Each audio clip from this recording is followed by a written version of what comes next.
அப்படித்தான் அதை எண்ண தோன்றுகிறது. ஆகவே இப்போது நடத்தை விதிகள் நடைமுறைக்கு வந்துவிட்டன.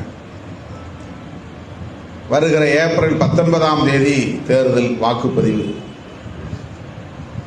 ஜூன் 4ஆம் தேதி தான் நாம் 19ஆம் தேதி பதிவு பண்ணக்கூடிய வாக்குகளை எண்ணப் போகிறார்கள்.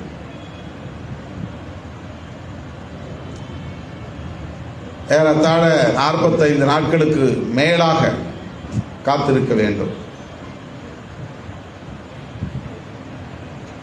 இவ்வளவு பெரிய இடைவெளி கூடாது என்று நாம் அண்மையிலே ஒரு தீர்மானம் நிறைவேற்றினோம் உயர்நிலை குழுவிலே.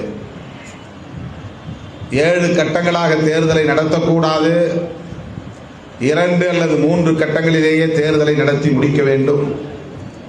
10 அல்லது 15 நாள் இடைவெளியில் பதிவான வாக்குகளை எண்ண வேண்டும்.